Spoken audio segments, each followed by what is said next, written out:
شهر رمضان الذي أنزل فيه القرآن هدى للناس وبينات من الهدى والفرقان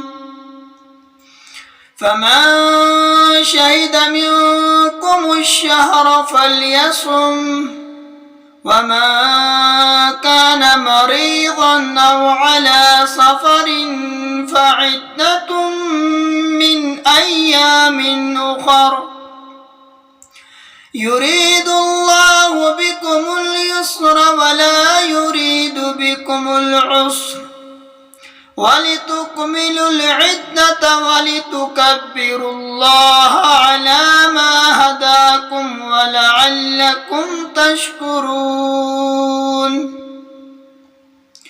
وإذا سألك عبادي عني فإني قريب أجيب دعوة الداع إذا دعاني